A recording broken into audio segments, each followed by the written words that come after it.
এইবার সফরে মদিনা শরীফ একটা জায়গা আছে, ভারত উপমহাদেশের আলেমরা ওই এলাকাটায় বসেন, যার জন্য একে অপরকে পেয়ে যান। এক আলেম দেখলাম ঘুরতেছেন, ওই চতুর্দিকে তাকান যে কারে পাওয়া যায়, কাউকে না কাউকে পাওয়াই যায়। একদিন মুফতি মনসুরুল হক সাহেবকে আমাদের হজরত খুঁজবেন, মক্কা শরীফ থেকে ভাবলেন সাক্ষাৎ করবেন মদিনা শরীফে। হজরত বললেন যে ভাই, আমি বললাম হজরত এইদিকে দেখি। হঠাৎ পেয়ে গেছেন। পাওয়ার পরে একটা গোপন কথা জানলাম, আপনারাও জেনে রাখেন। পাওয়ার পরে হজরত বললেন কি মুফতি মনসুরুল হক সাহেবকে, যে করাচির হজরত বলছেন কেউ যদি রাস্তা হারায় ফেলে বা কোনো কিছু খুঁজতে থাকে, যদি না পায়, সে যদি 7 বার পড়ে ইহদিনাস সিরাতাল মুস্তাকিম, আল্লাহ তাকে সেই জিনিস মিলিয়ে দেন, সে হারানো রাস্তা সে পেয়ে যায়। হযরত বললেন কি, আমি আপনারে মনে মনে খুঁজতেছিলাম আর ইহদিনাস সিরাতাল মুস্তাকিম পড়তেছিলাম, 7 বার শেষ হইলে দেখলাম আপনি এখানে। আলহামদুলিল্লাহ আলহামদুলিল্লাহি ওয়া কাফা ওয়া সালামুন আলা ইবাদিহিল্লাযীনা ইসতাফা, আম্মা বা'দ। فأعوذ بالله من الشيطان الرجيم. بسم الله الرحمن الرحيم. فاسألوا أهل الذكر إن كنتم لا تعلمون. صدق الله مولانا العظيم. وقال رسول الله صلى الله تعالى عليه وسلم: الحلال بين والحرام بين وبينهما مشتبهات، أو كما قال رسول الله صلى الله تعالى عليه وسلم.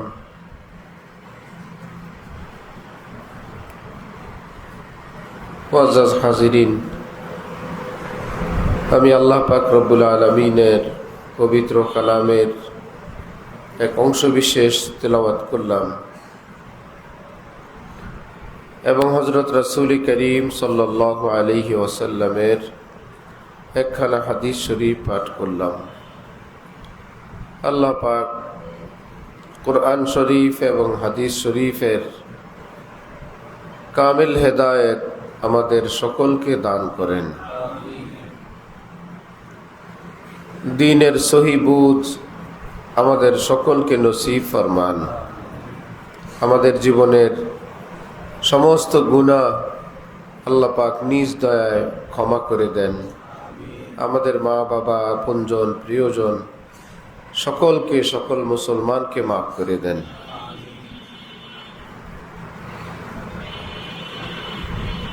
প্রতি মাসে এখানে ইসলাহি মজলিসের শিরোনামে মজলিস হয়। মূলত এই মজলিস আমাদের পরম শ্রদ্ধেয় শায়েখ হযরত ওয়ালা ঢালকানগর হযরত মাওলানা শাহ আব্দুল মতিন বিন হুসাইন সাহেব দামাত বারাকাতুহুমের আরেকটু পিছনে গেলে হযরত ওয়ালা করাচি রহমতুল্লাহ আলাইহির, আরেকটু পিছনে গেলে মূলত হাকিমুল উম্মত হযরত থানবী রহমতুল্লাহ আলাইহির সিলসিলার এই 3 বুজুর্গ, ওনাদের তালিম, শিক্ষা দীক্ষা, ওনাদের দ্বীনি ব্যাখ্যা বিশ্লেষণ, ওনাদের বাতলানো পথে দ্বীনের উপর চলার আলোচনা এখানে হয়।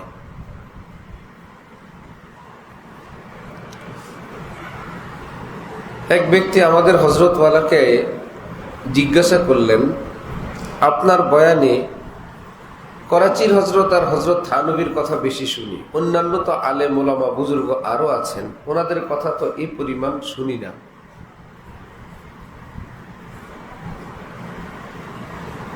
হযরত বললেন যে ভাই, যে যেই ঘাট থেকে পান করে সে তো সেই ঘাটের নাম বলবে।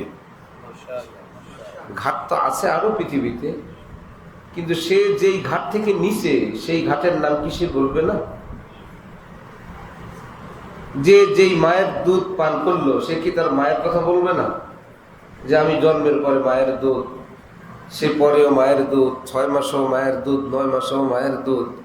এখানে কি যে এতবার মায়ের নাম বলে মহল্লার অন্যান্য মহিলাদের নাম বলার দরকার আছে?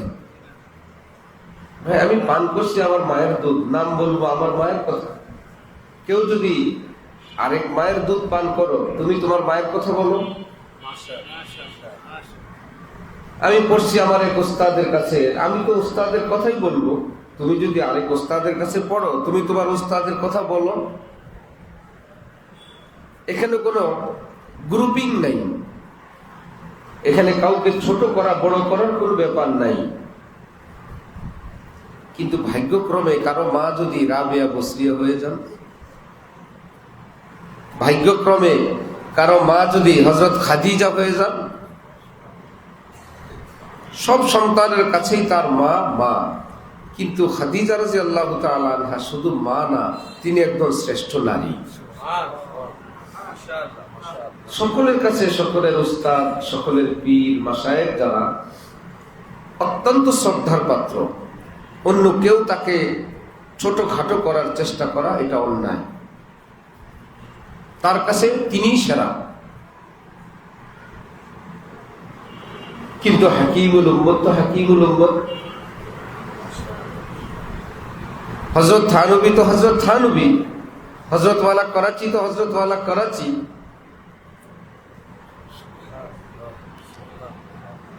বাগানে অনেক গাছ হয়, 1-2টা গাছ সবার উপরে উঠে, কি করবেন?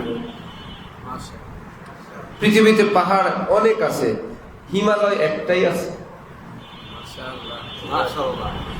হিমালয় পাহাড় কি সারা দেশে, পুরা দুনিয়ায়? এখন আপনি যদি বলেন ভাই আপনি হিমালয়কে এত বড় করেন, আমাদের দেশে আরো তো পাহাড় আছে। ভাই আছে, সেগুলো পাহাড়, হিমালয় হিমালয়। নদী তো সারা দেশে আছে, কিন্তু সবগুলো পদ্মা মেঘনা না। পদ্মা তো পদ্মা, মেঘনা তো মেঘনা। সারা দেশের নদী সবই নদী।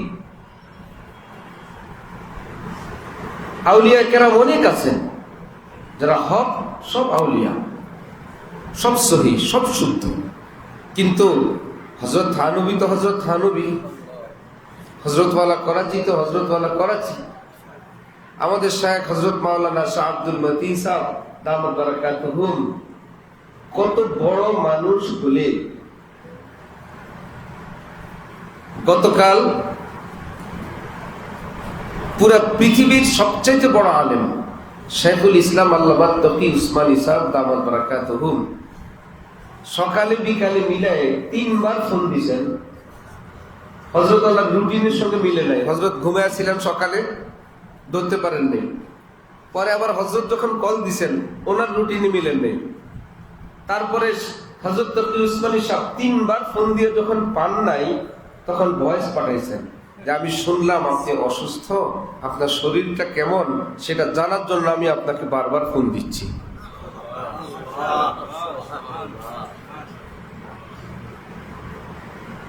আমি আপনার জন্য দোয়া করি, আপনি আমাকে মহব্বত করেন, ভালোবাসেন, এটা আমার জন্য ভাগ্যের ব্যাপার।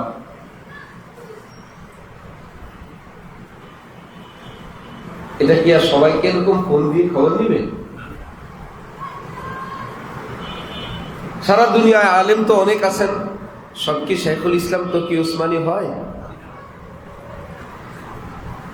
এজন্য 2টা নীতি।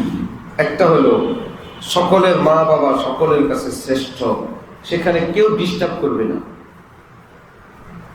তার মা অশিক্ষিত হোক, মূর্খ হোক, বাবা অশিক্ষিত হোক, মূর্খ হোক, গ্রামের হোক, কালো হোক, মাটির ঘরের হোক, তার কাছে সেই মা বাবা সেরা। ঠিক না? এই ক্ষেত্রে কেউ তাকে ছোটখাটো করা, ওই সন্তানের নিকট অসম্মান অবজ্ঞা করা, এটা অন্যায়। সন্তান বলবে আমার মা আমার জন্য সেরা, আমার বাবা, আর এর মতো বাবা পৃথিবীতে নেই। খুব ঠিক আছে, খুব ঠিক আছে। তার বাবাই তার জন্য শ্রেষ্ঠ, তার মাই তার জন্য শ্রেষ্ঠ। এই কথা, এই ভাষা, এই অনুভূতি, এটা সহি।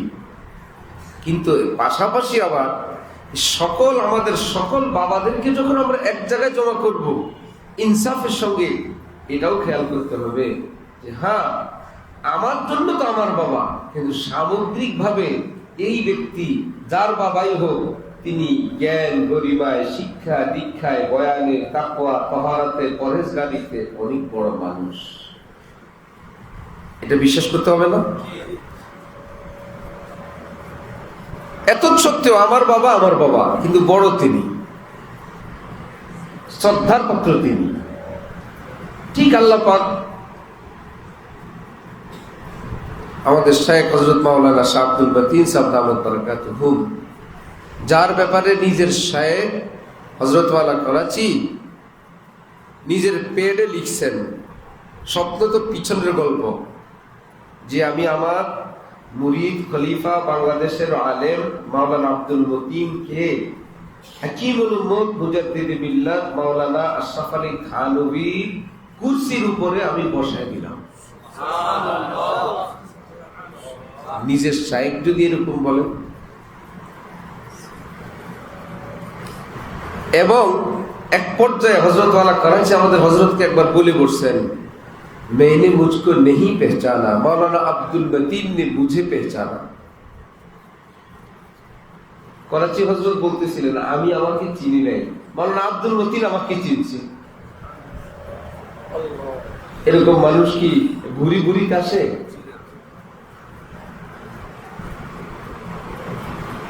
আমাদের হযরত তার উস্তাদ মৌলানা হেদায়েতুল্লাহ সাহেব রহমতুল্লাহ আলাইহি, যিনি এশিয়ার শ্রেষ্ঠ মুহাদ্দিস ছিলেন, যাকে বলা হয়তো মাদার জাত বলি, মায়ের গর্ভ থেকে যিনি ওলি আল্লাহ হয়ে আসছেন, এবং তার ছাত্ররা, সন্তানরা, ফ্যামিলির লোকেরা, বন্ধু বান্ধবরা সকলের কাছে প্রসিদ্ধ।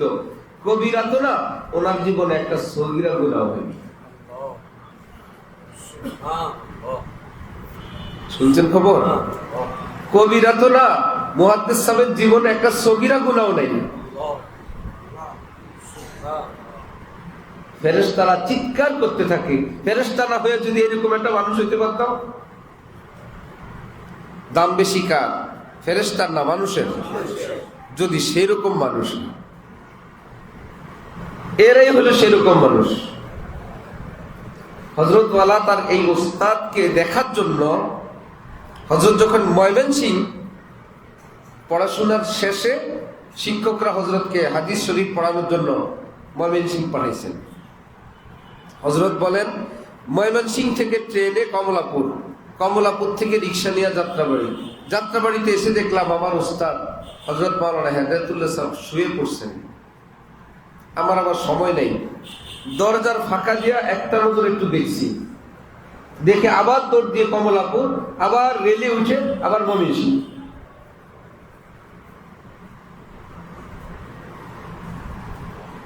এরকম উস্তাদের ভক্ত ছাত্র এরকম পাওয়া যায়? শুধু এক নজর দেখার জন্য সে সোজা যে আলহামদুলিল্লাহ দেখছি, ময়মনসিংহ থেকে আসছে।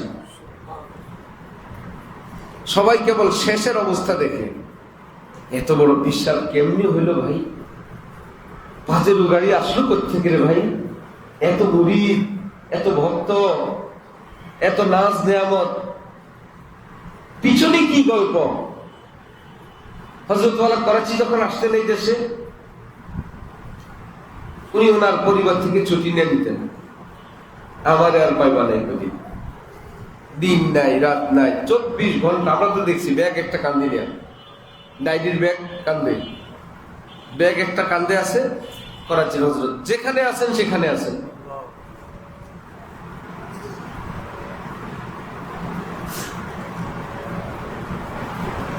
অনেক কষ্ট, অনেক কোরবানি জীবনে।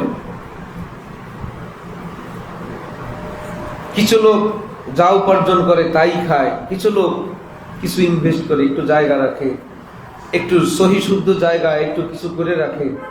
10-20 বছর পর দুইজনের মধ্যে আকাশ পাতাল বেশ কম। একজন দেখে জিরু, আর একজনের সামান্য সামান্য বিন্দুকে আল্লাহ পাক সিন্ধু বানায় রাখছেন।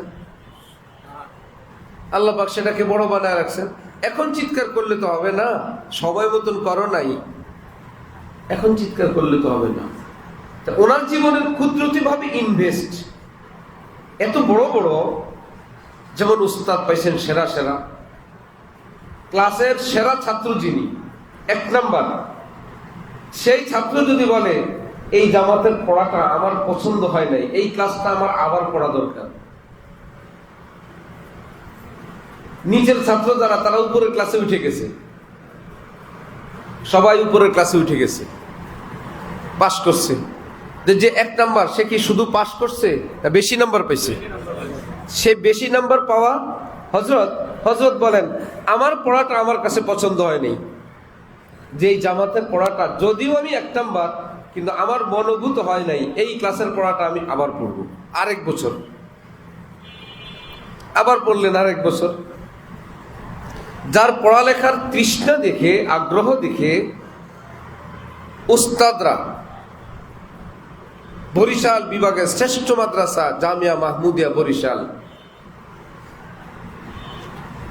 উস্তাদরা বড় বড়রা গোপনে কয়েকজন বললেন তোমার খোরাক এখানে নাই, তুমি যে পড়বা, তোমার জন্য যে কিতাবাদি দরকার, যেই মানের উস্তাদ দরকার, এইরকম উস্তাদ এইরকম কিতাব এখানে নাই, তুমি লালবাগ যাও, লালবাগ যাও। উনি কি বড় হয়ে গেছেন হঠাৎ করে, না ছোটবেলা থেকেই? কুদরতে এলাহি, আল্লাহ পাক যাকে দিবেন আমরা জানি না, তিনি তো জানেন যে তাকে দিয়ে আমার কাজ আছে, সেই রকম মাদ্রাসায় পাঠাবেন, সেই রকম উস্তাদ দিবেন, ওই রকম পরিবেশ বানাবেন। লালবাগে তিনি পড়েন, এক ছাত্র ভীষণ সুন্দর, সবাই কেবল গল্প করে আড্ডাবাজি করে দোস্ত বানাইতে চায়, বড় লোকের ছেলে। সে ভাবছে আমি এগুলো করলে তো পড়াশোনা করা যাবে না, হযরতের নাম নিয়ে বলে আব্দুল মতিন ভাইয়ের কাছে আমি সিট নিই। হযরতের পাশেই সিট নিছেন, 3 বছর সিট এক পাশে ঘুমাইছে। হযরত বলেন এই 3 বছরে আমাদের 2 জনের একটা কথাও হয় নাই।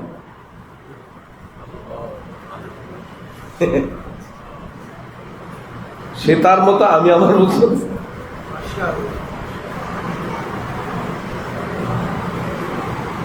একটা কথা হয় নাই। গল্পটা বলা সহজ, হ্যাঁ, গল্পটা বলা খুবই সহজ, বাস্তবতা কতটা কঠিন, অনেক কঠিন।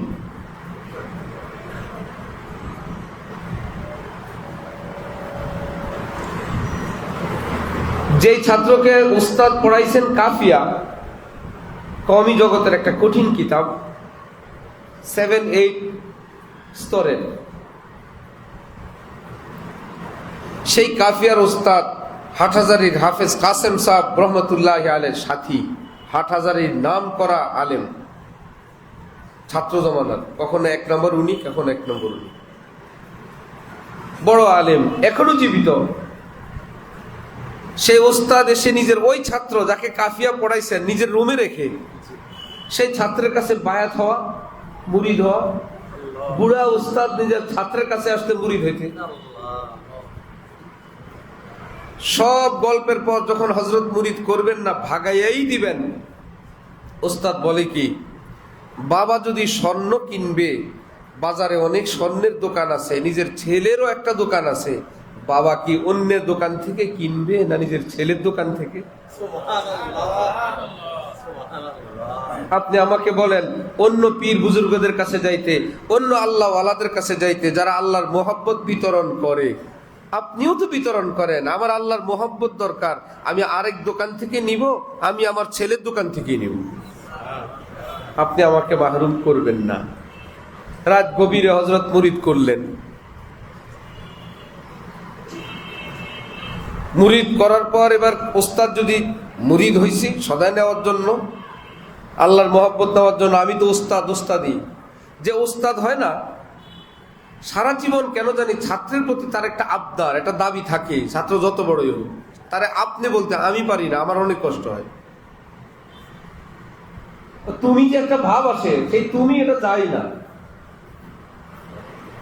ছাত্র জমানার এখনো আমাদের কাছে পড়ছে বিভিন্ন মাদ্রাসায় বড় হুজুর, নাজেম সাহেব, খতিব সাহেব, আর তুমি এটা যায় না। মনে হচ্ছিল স্বাভাবিক ব্যাপার। সে বড় শ্বশুর হয়ে গেছে, কেউ নানা হয়ে গেছে, বিয়ে করছে, বড় মেয়ে বিয়ে দিয়েছে, নানা হয়ে গেছে, ছাত্র আমাদের। কিন্তু তুমি থেকে ওর ছুটি নেই। আর আমরা এক জামাতে পড়ছি, 2 জন হেফজখানা থেকে, বেশ কয়েকজন ছিলাম, একদম হেফজ থেকে নিয়ে দাওরা পর্যন্ত। বেশ আমরা 3 জন 4 জন এরকম। তার মধ্যে একজন সবার সঙ্গে সম্পর্ক তুই তাই, এক জামাতের হেফজখানা থেকে দাওরা পর্যন্ত তুই তাই। দাওরার পরে সে বিয়ে করছে আমার বোন, ছোট বোন। এখন আমি তার বড় ভাই না, অনেক কষ্টে, অনেক দিন কষ্ট করে আমার একটু আপনি আপনি বলে, কিন্তু আমি আজ পর্যন্ত পারি নাই তুই ছাড়তে। আমার আম্মা বলে এখনো তুই বলো, বেচারার মেয়ে বিয়ে দিবে, এখন তো দিয়েই দিছে। ওই তুই থেকে তার কোনো ছুটি নেই। সম্পর্ক ঘনিষ্ঠতা যখন এমন হয়, ওই তুইটাই সবচেয়ে মহব্বতের। এরা আপনি বললে সেও বিরক্ত হবে, আমিও, আমার কাছে মনে হবে যে এটা নতুন একটা কিছু। যেখানে ছাত্রের প্রতি তুমি তুই এরকম একটা হক থাকে, সেই ছাত্রকে হযরত বলা অত সহজ। আপনি আসে না মুখ দিয়ে। প্রাইমারি ছাত্র, যে ছাত্ররা প্রাইমারি স্কুলে পড়ে এখন সচিব, ডিসি, শিক্ষকদের কাছে গেলে তুমি করে ডাকে, কি আব্দুর রহমান তুমি এখন কোন মন্ত্রণালয়ে আছো, বলে না? তো কোথায় আছো, কোন বিভাগে আছো? চা তুমি এখন ঢাকা বিশ্ববিদ্যালয়ের শিক্ষক হইছ, বলে না? ওই বেটা এখনো প্রাইমারিতে, সে চলে গেছে ঢাকা বিশ্ববিদ্যালয় না, তুমি মঙ্গল গ্রহ যাও। মঙ্গল গ্রহের থেকেও যদি আসো, তুমি থেকে তোমার ছুটি নেই, সন্তানের মতো। সেই ওস্তাদ যদি নিজের এইরকম ছাত্রকে মুরিদ হয়ে এখন বলেন হযরত ওয়ালা, হযরত,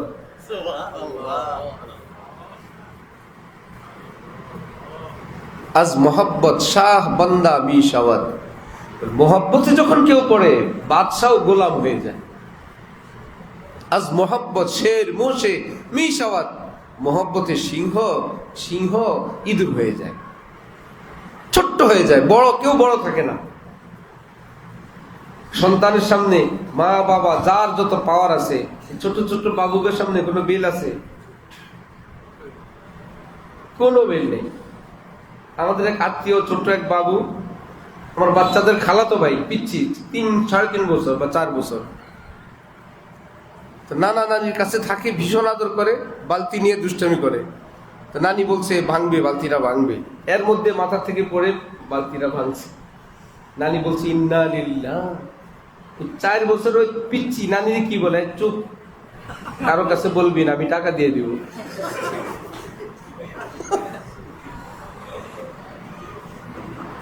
কারো কাছে বলবি না, আমি তোর বালতি। 4 বছরের মানুষ নানিরে টাকা দিয়ে দিবে। একটু পরে টের পাইছে, এমন হয় নানার কাছে গিয়ে কি জানি বলছে, এরা ফিস ফিস করে, এই তুই নানা ভাইয়ের কাছে বলছ বালতির দাম কত? 200, মাত্র 200, ঠিক আছে আমি দিয়ে দিব, আর কারো কাছে বলবি না। আর কারো বলতে মায়ের ভয়।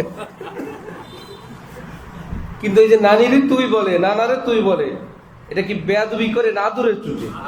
ভীষণ আদরের চুটি। কই গেল হুজুরগিরি, কই গেল পীর সাহেব, কোথায় প্রিন্সিপাল? আজ মোহাব্বত শাহ বান্দা মিশাওয়াত, আদরের সামনে, মোহাব্বতের সামনে বড় বড় থাকে না, ছোট হয়ে যায়। রাত গভীর, সিঁড়িতে দেখলাম এক ভদ্রলোক নামে, কোথায় যান ভাই? ভাই বলেন না, বাচ্চা এই রাত্রে সে বিরিয়ানি খাবি। এ বিরিয়ানি পাবো কই? এখন যাই মিলবেরাক যাই ভাই, দেখি বিরিয়ানি পাওয়া যায় কিনা। সে বলতে পারে নাই, পিচ্ছি তুই কত ছোট, আমি কত বড়। মোহাব্বতের কারণে ওই বাবা ছোট হয়ে গেছে, বাচ্চা বড় হয়ে গেছে, বাচ্চার আদেশ মানতেই হবে। এখন ওই উস্তাদ আল্লাহর মোহাব্বতের সামনে এখন উস্তাদ ছোট হয়ে বলতেছেন হযরত ওয়ালা, হযরত ওয়ালা, হযরত ওয়ালা, হযরত ওয়ালা। एक से मरते नहीं हम, मरते हैं 2-4 से, नाज से, अंदाज से, रफ्तार से, गुफ्तार से। এক গুণে মরি না ভাই, বহু গুণে গুণান্বিত যিনি। কোন এক বিষয়ে আলেম ওলামাদের এক বৈঠকে আরবি গ্রামারের, ফার্সি গ্রামারের এক কথা নিয়ে আলেম ওলামারা বসছেন। মোটামুটি সবাই একটা সিদ্ধান্ত, এটাই। আমাদের হযরত আল্লাহ বললেন না, এটা ভুল। বলতে বলতে বলতে বলতে এক পর্যায়ে এসে সবাই একমত, উনি ভিন্ন মত। এক মুরব্বীর উনি ধমক দিলেন হযরত আল্লাহ, যে আপনি ওইটাকে বুঝতে পারেন না। একটু পরে ওই হুজুর চুপ। চুপের পরে এখন কান্দেন, কান্না করে এখন বলতেছেন যে ভাই হুজুর, আমাদের হযরতকে বলছেন, আপনি যেটা বলছেন এটাই সঠিক। একজন আসা শুরু হইল, এবার ধীরে ধীরে দল ভাঙ্গা শুরু হইল, ধীরে ধীরে আসছেন। কান্না করেন কেন? কান্না করি, আমি যে এই ভুলটা এত বছর পড়াইলাম, আমার ছাত্ররা তো আরো পড়াইছি, আমার এই ভুল চর্চা কত দূরে চলে গেছে, আমি সেটাকে উঠে আনবো কেমনি? আমি তো ভুল পড়াই দিছি, তারা তো ভুল নিয়ে চলে গেছে। আল্লাহু আকবার।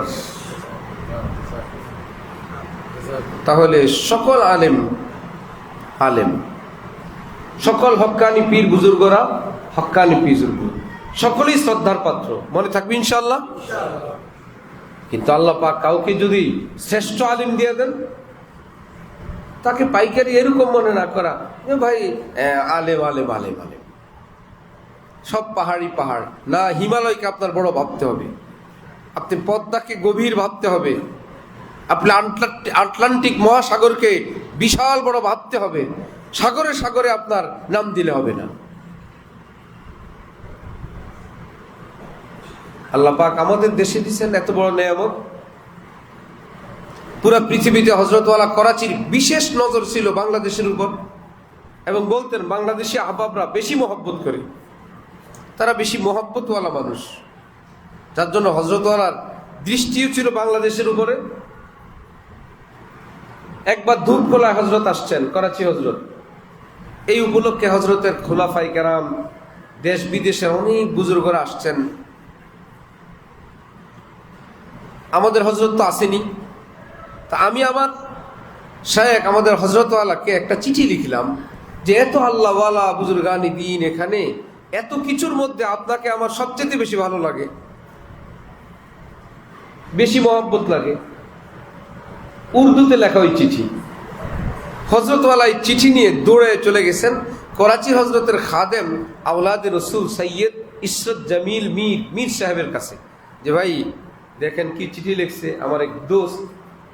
মীর সাহেব ওই চিঠি পড়ছেন, পড়ে যেটা বলছেন যে যেহেতু আপনি আপনার শায়েখকে পৃথিবীর সবচেয়ে বেশি ভালোবাসেন, আল্লাহ পাক আপনার জন্য এরকম আহবাব মিলিয়ে দিয়ে দিচ্ছেন। এটাই নিয়ম, এটাই পদ্ধতি।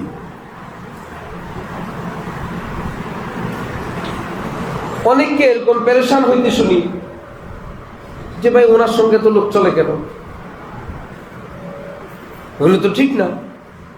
উদ্দেশ্য ওনার সঙ্গে এমন লোক থাকে না, উনিও সহি, কিন্তু এই উসুলটা ওনার জানা নাই যে উনি জীবনে কোনো হক্কানি পীরের পিছে পিছে ঘুরেন নাই, যার জন্য ওনার পিছনে কেউ ঘুরে না। আর ওই হযরত মাওলানা আব্দুল মতিন সাহেব নিজের শাইখের পিছনে পিছনে ঘুরছিলেন, এই জন্য ওনার পিছনে পিছনে লোক ঘুরে। এটা তো ওনার ব্যাপার না ভাই। এইবার সফরে মদিনা শরীফ একটা জায়গা আছে, ভারত উপমহাদেশের আলেমরা ওই এলাকাটায় বসেন, যার জন্য একে অপরকে পেয়ে যান। এক আলেম দেখলাম ঘুরতেছেন, ওই চতুর্দিকে তাকান যে কারে পাওয়া যায়, কাউকে না কাউকে পাওয়াই যায়। একদিন মুফতি মনসুরুল হক সাহেবকে আমাদের হযরত খুঁজবেন, মক্কা শরীফ থেকে ভাবলেন সাক্ষাৎ করবেন। মদিনা শরীফে হযরত বললেন যে ভাই, আমি বললাম হযরত এইদিকে দেখি। হঠাৎ পেয়ে গেছেন। পাওয়ার পরে একটা গোপন কথা জানলাম, আপনারাও জেনে রাখেন।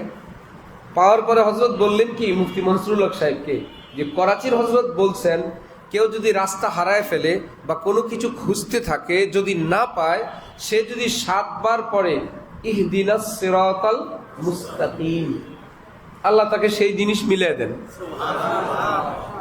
সে হারানো রাস্তা সে পেয়ে যায়।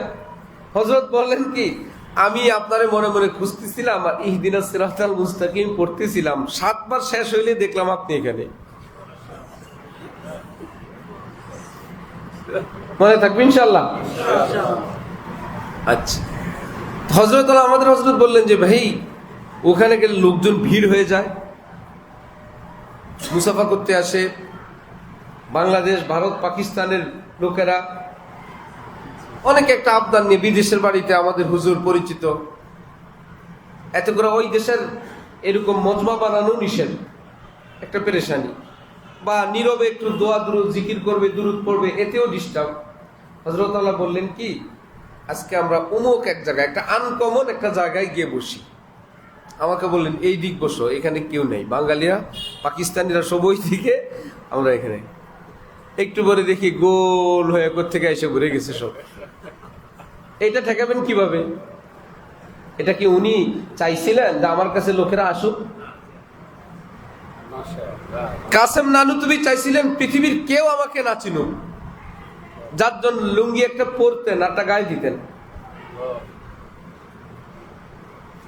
লুঙ্গি একটা পরনে, একটা কোথায়। এই লোকেরা কেউ হুজুর বলবে?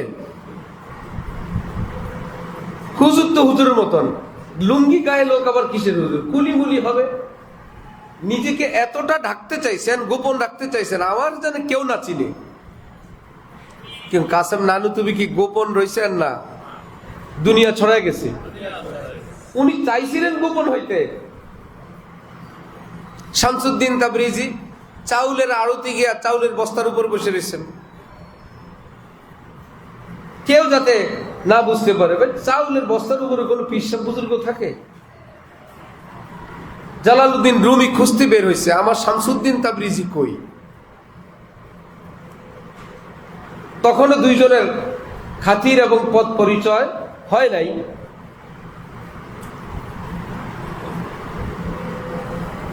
দু একজন মহিলা শ্রোতা থাকলেও ভালো। বসো বসো বড়ি বসো। তো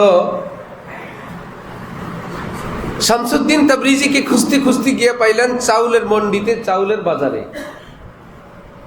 গিয়েই তো উনি বলছেন, হ্যাঁ আমি তো আপনার এই খুঁজি। শামসুদ্দিন তাবরিজি বললেন, আপনি কারে খোঁজেন? ভুলে আমার কাছে আসছেন। নিজেকে কি প্রকাশ করতে চাইছিলেন না গোপন করতে? এতটা গোপন যে আপনি ভুলে আসছেন আমার কাছে। হযরত থানবীকে লোকেরা বলতেন, আপকে পাস ইতনে লোক কিউ আতে হ্যাঁ? এত লোক আপনার কাছে কেন আছে? হযরত থানবী বলতেন, मैं भी हैरान हूं क्यों आते हैं। আরে তো প্রশ্ন তোমার না শুধু, প্রশ্ন তো আমারও। আমিও তো টেনশন করি, क्यों आते हैं भाई, मैं भी हैरान हूं। আমি তো টেনশন করি, আমি তো ভাই সাধারণ জীবন যাপন করি, আমার কাছে কেন আসে? এটা ঠেকাবেন কি দিয়ে? কতজনে দালাল লাগায়, কতজনে কাউকে যাইতে দেয় না, আর একজনকে কাছে টানার কত পদ্ধতি করে। ওই বেটা দস্তরখানে খায়াটা চম্পট, আজও গেছে কাইলো গেছে, আসেই না। লোকমা খাওয়ায় দেয়, আদর করে, একটু মজমা বানাবে, হয় না। কর্মচারী রাখছে, দালাল রাখছে, তাও হয় না। আর ফজলুর রহমান গাঞ্জ মুরাদাবাদী ধমক দেয়, একটু উসিলা পাইলে হয়েছে, সন্ধ্যার পরে আসছে, এত রাত্রে তুমি আসছো, একটু ঘুমাইতে যাবো, আল্লাহ বিল্লাহ করবো। রাত্রে কোনো আসার টাইম হইলো, আর কোনো আসমান জমিনের কোনো বিপদ ছিল না তোর জন্য? বাঘ ভাল্লুক নাই রাস্তায়, তোরে খাইতে পারলো না? এমন কথা বলেন, কেউ যাতে ভয়ও না আসে, তারপরও ভিড়। কি মুশকিল। খাদেমরা বললেন, হযরত সারাদিন সুন্নতের তালিম করেন, রাতের বেলা মানুষকে যে বদদোয়া দেন, লানত দেন, এটা আবার কোন সুন্নত? বাগে খাক, বিপদ আসুক, গজব পড়ুক, পরে আন্দর কি জিসে নেই উপর কি জিসে করতা হো, মনের থেকে করি না, মুখে মুখে বলি। আল্লাহর সঙ্গে আমি বলিয়ে রেখেছি, যারে যা বলবো উল্টাটা কবুল করবেন। আল্লাহর সঙ্গে চুক্তি আছে আমার, কি বলবো আর কি লিখবেন আমি আগেই বলে রাখছি। যারে বলবো বাঘ ভাল্লুকে খাওয়ার জন্য, আল্লাহ এর জন্য লিখবে আল্লাহ, আল্লাহ এর জন্য বাঘ ভাল্লুকে না খায়। যারে বলবো মরার জন্য, তার হায়াতে বরকত দিয়ে দিবে। খাদেমরা বললো, এই উল্টা দোয়া করার প্রয়োজন কি? আপনি বাও দোয়া করেন। বললো, উল্টা করি, তাতেই ভিড়। আমি একটু নীরবে আল্লাহকে ডাকবো, সেটা পারি না। বাও দোয়া করলে এরা আমারে তো আল্লাহরে ডাকতে দিবে না ভাই, আমি তো একা থাকতে চাই। খাজা সাহেব বলতেন, মুঝে দোস্ত ছোড় দে সব, কোই মেহেরবানা পুছে। আমার বন্ধু বান্ধব আড্ডা দেনেওয়ালার একদম সব যাও তো তোমরা, একদিকে যাও। কোন কোন দয়াল আমাকে জিজ্ঞাসা করা লাগবে না, কেমন আছেন, ভালো আছেন, ইত্যাদি ইত্যাদি, কেউ কিছু জিজ্ঞাসা করা লাগবে না। মুঝে মেরা রব है কাফি, মুঝে কুল জাহান না পুছে। আমার আল্লাহ তো আমার যথেষ্ট, আমার কেউ জিজ্ঞাসা করা লাগবে না। সব রোজ मैं हूं मजजूब और याद अपने रब की, ওয়া দিন এবং রাতে আমি আল্লাহর প্রেমে মগ্ন থাকবো। মুঝে কই হা না পুছে, মুঝে কই হা না পুছে। কেউ আমাকে হো হা জিজ্ঞাসা করা লাগবে না। কত মজা হবে, কেউ থাকবে না, আমি থাকবো, আমার আল্লাহ থাকবেন। তার কাছে গিয়ে ভিড় করলে এটা কি তার চেষ্টা প্রচেষ্টা না আল্লাহর দান? আল্লাহর দান। ওনার পিছনে এত লোক কেন? আপনি দৌড়ান ওনার পিছন থেকে, দৌড়াইলে দেখবেন আরো যায়।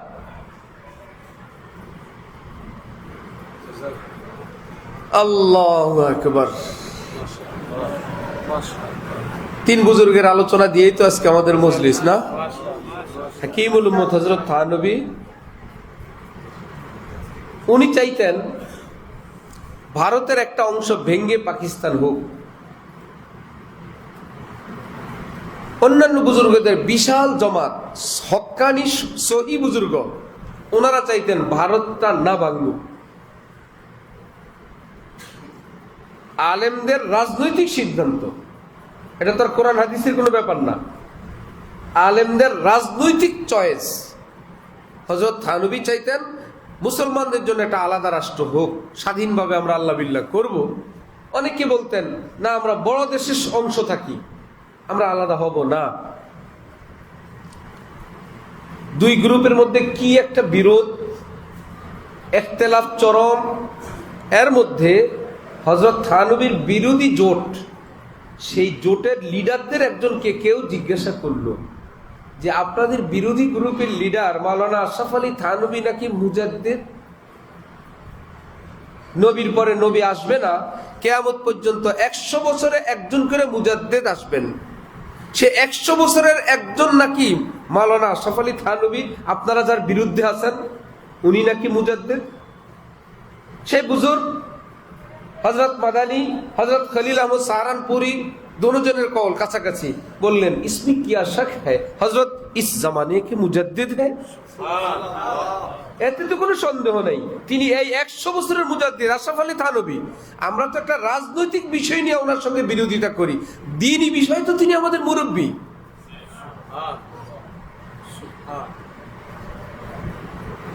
আরো অনেক গল্প। এই জন্য আমরা আল্লাহ পাকের কাছে হাজার হাজার কোটি বার শুকর আদায় করি, আল্লাহ আমাদেরকে সে হাকিমুল উম্মতের সিলসিলার সন্ধান এবং মোহাব্বত দান করছেন। হাকিমুল উম্মতের সিলসিলার একদম সহজ সংস্কার, পুরা সার নির্যাস যিনি আবার দিলেন হযরতওয়ালা করাচি, সবটাকে একত্রিত করে ট্যাবলেটের মতো বানায় দিয়েছেন। পুরা দ্বীন ইসলামকে হযরত থানবী তিনি পেশ করছেন, সেটাকে আবার সংক্ষেপ করে হযরতওয়ালা করাচি আরো সহজ করে, আরো মজাদার করে। আর সেই দৌলতকে আল্লাহ পাক আমাদের হযরত মাওলানা শাহ আব্দুল মতিন সাহেব দামাত বারাকাতুহুম, আল্লাহ পাক হযরতের মধ্যে দিয়েছেন অনেক কারামত, অনেক। হযরত থানবীর এক খলিফাকে একজন বলছে, আপনার কাছে হযরত থানবীর কোনো বরকত, কোনো স্মৃতি কি নাই? বলে স্মৃতি কি খুঁজবা, আমি নিজেই তো হযরত থানবীর স্মৃতি, আমি নিজেই তো হযরত থানবীর বরকত। আল্লাহু আকবার। শুনতে শোনা যায়, আজকে তো কোনো বয়ান হইল না,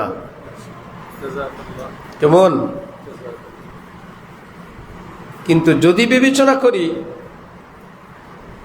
তাহলে অনেক ঝামেলা থেকে মুক্ত হওয়ার একটা বয়ান হয়েছে, অনেক ধরনের। কারণ এখন অনেক ঝামেলা, অনেক ফতুয়া, অনেক মাসাইল, ঠিক না? যে বড় হয় তার চেয়ার বড় হয়, তার দস্তখতের পাওয়ারও কি হয়, বড় হয়। সেই বড়টা যদি চিনে ফেলি তাহলে আমার আর কার দস্তখত আর কার চেয়ারটা বড় হবে এটা চিনতে ভুল হবে না, মানতেও ভুল হবে না। তাহলে সবাইকে শ্রদ্ধা করব আর মনে করব বড় তো উনি। এমবিবিএস ডাক্তার, ডাক্তার সাহেব, সহযোগী অধ্যাপক, সহকারী অধ্যাপক, আর ফুল অধ্যাপক, সিনিয়র অধ্যাপক, এফসিপিএস, এফআরসিএস, বড় একজন আমি যদি চিনে ফেলি, তাহলে যদি ডাক্তারে কোনো টক্কর হয়, যদি একজন অভিজ্ঞ ডাক্তার, যেই ডাক্তারের সামনে অন্য ডাক্তাররা শিষ্য বলে থাকে, তিনি যেটা বলবেন এটা বড় কথা, এটা চূড়ান্ত কথা। হ্যাঁ, মহল্লার ডাক্তার, তিনি সাধ্যমতো বলছেন, তিনি শত্রু না, তিনি হাজার মানুষের চিকিৎসা করেন, তিনি যতটুকু বুঝেন এ ব্যাপারে। কিন্তু স্যার এর বিপরীত বলে দিচ্ছেন, হ্যাঁ ছোট ডাক্তারকে আমি সম্মান করব, কিন্তু মানবো বড় স্যারের কথা, যেহেতু তিনি বড় ডাক্তার। ঠিক আলেমরা সবাই নিজ নিজ জায়গায় দ্বীনের খেদমত করেন, তাদের এই খেদমতের ঋণ মুসলিম জাতি কখনো পরিশোধ করতে পারবে না। যিনি মসজিদ পরিষ্কার করেন, যিনি আজান দেন, যিনি ইমামতি করেন, যিনি দ্বীনের কথা মানুষকে বলেন, সবাই দ্বীনের কথা বলেন, কিন্তু এই বলে সবাই কিন্তু একদম সিনিয়র ডাক্তার না। এটা যেমন সবাই সিনিয়র ওই রকম মানের আলেম না, এটাও ঠিক। তা আমরা যে ওই জায়গাটা নির্ধারণ করে ফেলি যে তাহলে সর্বশ্রেষ্ঠ কারা কারা, এবার আমাকে হাজার ঝামেলার মধ্যে বড়দের খুঁজবো আমি, তাহলে ইনাদের অবস্থানটা কি, এই ক্ষেত্রে করণীয় কি, উনি কোথায় আছেন, উনি কি করবেন, ওনার ফতোয়া কি, ওনার মাসআলা কি, ওনার সিদ্ধান্ত কি, যদি এটা জেনে যাই তাহলে আমি হাজার জনের হাজার কথা থেকে আমি বেঁচে যাব। যে ভাই আমি তো অমুক হুজুরের, আমি তো অমুক হজরতের ফতোয়া অনুযায়ী চলি, আমি তো আর অন্যটা শুনবো না। এটার পক্ষে একটা দলিল শুনেন। নবীজি দুনিয়া থেকে বিদায় নেওয়ার পর কোনো অনলাইন নাই, ইন্টারনেট নাই, কোরআন শরীফ এক জায়গায় নাই। নবীজি দুনিয়া থেকে যাওয়ার পর কোরআন শরীফকে এরকম বাধাই করা ছিল, ছড়ানো ছিটানো, এক একজনের কাছে কিছু কিছু, 30 পারাও এক জায়গায় নাই। ওমর কাছে কিছু, এখানে পাথরে কিছু, ওখানে চামড়ায় কিছু, সেখানে হাড্ডিতে কিছু। হাদিস বুখারী শরীফ, তিরমিজি শরীফ কিছু আছে। সাহাবীদের কাছে যার কাছে যে হাদিস আছে, নবীজি ছিল সবটার মূল, তিনি যা বলবেন শরীয়ত। এখন তো তিনি নাই। এখন কি সাহাবারা কেমনে চলতেন? এক এক এলাকায় এক এক সাহাবীকে মেনে মেনে ওনারা চলতেন। মক্কা শরীফে কেউ, মদিনায় কেউ, ইরাকে কেউ, কুফায় কেউ, বাগদাদে কেউ, ইরানে কেউ, যেখানে যেই সাহাবী আছেন তাদের মধ্যে সিনিয়র যিনি, তাকে তারা মেনে চলতেন। ঘটনাক্রমে এক এলাকার লোকেরা একটা মাসালা বলল, যাদেরকে বলল তারা অন্য এলাকার, তারা বলে আমাদের হুজুর তো অন্য মাসালা বলেন, তোমরা আবার এটা বললা। ঠিক আছে, আমরা তো হযরত আব্দুল্লাহ ইবনে মাসউদের অনুসারী, আমরা হুজুরের কাছে গিয়ে হুজুর যেটা বলেন আমরা সেটাই মানব, তোমরা তোমাদেরটা মানো। আমাদের আব্দুল্লাহ ইবনে মাসউদ হইলেন আমাদের বড় হুজুর, কেউ বলেন আমাদের ইবনে ওমর হইলেন বড় হুজুর, কেউ বলেন আমাদের আব্দুল্লাহ ইবনে আব্বাস হইলেন বড় হুজুর। মারামারি নাই, যে যাকে মানো মানো। তা আপনি যদি বড় হুজুরটা চিনে ফেলেন, তাহলে আপনি বলতে পারবেন ভাই যে যা করো করো, আমার বড় হুজুর তো মুখ হযরত, তিনি যা বলবেন আমি তাই করব। মাশাআল্লাহ, মাশাআল্লাহ, টক্কর নাই। হ্যাঁ, যে আরেক হযরতের ভক্ত, সে হযরতের অনুসরণ করেন। মাগরিবের পর পর, রোজার দিনে মাগরিবের আজানের পর পর নামাজ উত্তম না একটু ইফতার করে ভালো করে পরে নামাজ পড়া উত্তম? আলেমদের দুই গ্রুপ। মারামারি করবেন, যাকে ভালো লাগে ওই গ্রুপে গিয়ে নামাজ পড়েন। ভাই আগে নামাজটা সেরে নেই, ভাই একটা খেজুর খেয়ে মসজিদে গিয়ে বসে আছে, ভালো আলেম, ভাই মাগরিবের নামাজ আগে আগে পড়া ভালো, উনি ওটার উপরে আছেন। ভাই যার যার হজরত ভালো লাগে, আপনি খেজুর খেয়ে মসজিদে গিয়ে ওনারা নিয়ে জামাত করেন। আমরা দ্বিতীয় পার্টির, আমরা একটু ভালো করে টাইট মতো খেয়ে, মুরব্বীরা পান টান খেয়ে 20-30 মিনিট পরে আমরা নামাজে আসতেছি, আমরা সেই হুজুরের লোক। ঠিক আছে না? কেউ একদম সাধারণ জীবন যাপন পছন্দ করেন, খুব সাধারণ, সাধারণ জামা কাপড় পরো, সাধারণ রুটি চাটনি খাও, ঘর বাড়ির দুর্দশা, বাচ্চাদের করুণ অবস্থা, ইত্যাদি। আপনার যদি এরকম ভালো লাগে, এইরকম একজন হজরত ধরেন, আপনি ওইরকম হয়ে যান। আর যদি বলেন যে না ভাই আমার তো ভালো থাকতে চাই, তো এরকম আরেকজন বুজুর্গ ধরেন যিনি আল্লাহওয়ালা, এটাও ঠিক, আবার দুনিয়ার সেটা বাদশার মতন চলাফেরা করেন, বললে হ্যাঁ আমার ওনাকে ভালো লাগে, আপনি ওনার মতন চলেন, কোনো মারামারি কাটাকাটি নেই, যাকে যার ভালো লাগে। কিন্তু আপনাকে স্থির করতে হবে আপনি কার। কিছু এখানের, কিছু ওখানের, কিছু ওখানের, বিপদে পড়ে যাবেন। এই জন্যই তো মাযহাব কয়টা মানতে হবে, কয়টা কি 50% না 100%? যদি বলে আমি হানাফি কিন্তু অমুক ক্ষেত্রে শাফি, পারমিশন নেই। আমি হানাফি অমুক ক্ষেত্রে আমি মালিকি, জি না, হানাফি তো হানাফি, মনে পছন্দ হোক আর না হোক, যেহেতু হানাফি সবই হানাফি, যেহেতু আপনি হানাফি মাযহাবের অনুসারী, ঠিক, মাযহাব সব সহি, আমরা হানাফি। আলেম ওলামা হক্কানি পীর বুজুর্গ অনেক আছেন, কিন্তু আমি কার অনুসারী, কোন হক্কানি আল্লাহওয়ালার অনুসারী, আল্লাহ দেওয়ানার, এটা স্থির করার পর ভাই আপনারা আপনাদের মতন, আমি তো আমার হযরতের মতন, এটা যদি ঠিক হয়ে যায় অসংখ্য ফিতনা থেকে বেঁচে যাবেন। আল্লাহ আমাদেরকে, আপনাদেরকে, আমাদের সবাইকে তৌফিক দান করেন। ওয়া আখিরু দাওয়ানা আলহামদুলিল্লাহি রাব্বিল আলামিন।